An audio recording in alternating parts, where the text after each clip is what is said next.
Welcome to మన Telugu 6x24 news. Iran పై America భీకర దాడి, 3 అణు కేంద్రాలపై బాంబుల వర్షం. కూటమి ప్రభుత్వానికి పైత్యం పరాకాష్ఠకు చేరింది. PCC president Sharmila.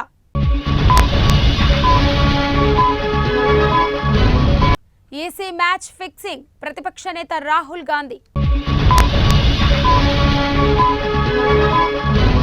నేను AK-47 అవుతా, ఊహించని సాక్ష్యాలతో వస్తా, మీ అక్రమాలన్నీ బయట పెడతా, ఎమ్మెల్యే కౌశిక్ రెడ్డి.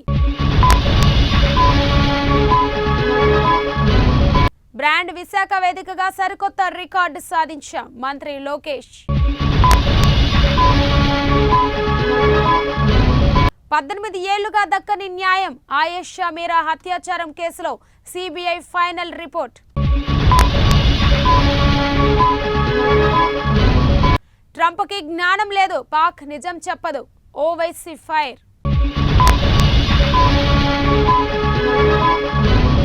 వ్యవసాయానికే నా తొలి ప్రాధాన్యం, కేటీఆర్.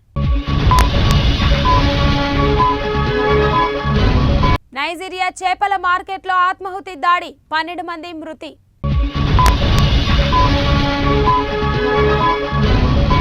పదకొండు ఏళ్లు న్యూస్ రీల్ మాత్రమే, అసలు సినిమా ముందుంది. కేంద్ర మంత్రి గడ్కరీ నర్మగర్భ వ్యాఖ్యలు.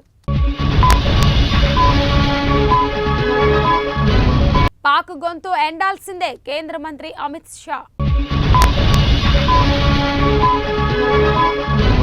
6 రోజుల్లోనే 7,700 కోట్ల భరోసా నిధులిచ్చాం, వ్యవసాయ మంత్రి తుమ్మల నాగేశ్వరరావు.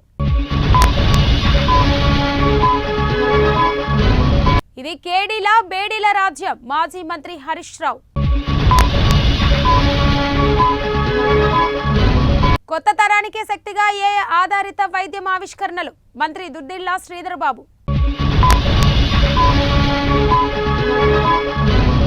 మరో 4 ఏళ్లు రైతులకు ఇబ్బందులు తప్పవు, మాజీ మంత్రి పెద్దిరెడ్డి రామచంద్రారెడ్డి.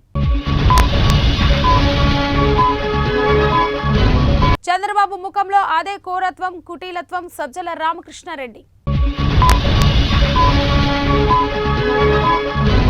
శాంతిని నెలకొల్పే బాధ్యత ఇరాన్దే, ట్రంప్ హెచ్చరిక. ప్రజాసేవ చేయకపోతే ప్రశాంతంగా నిద్రించలేను, ప్రధానమంత్రి నరేంద్ర మోదీ.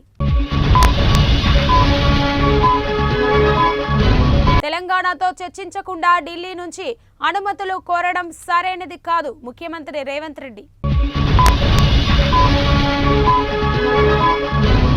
ముందుగా హంద్రీనీవా వంశధార పూర్తి చేయాలి, సిపిఐ నేత కె నారాయణ.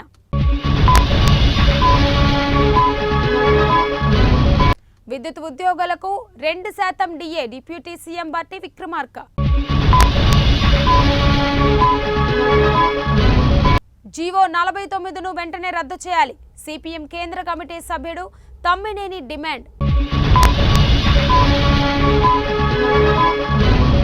వ్యవసాయ రంగాన్ని కబలిస్తున్న కార్పొరేటర్లు, ఏఐకేఎస్ జాతీయ ప్రధాన కార్యదర్శి వీజు కృష్ణన్. కాంగ్రెస్ ది గందరగోళ పాలన, బీజేపీ స్టేట్ చీఫ్ కేంద్ర మంత్రి కిషన్ రెడ్డి.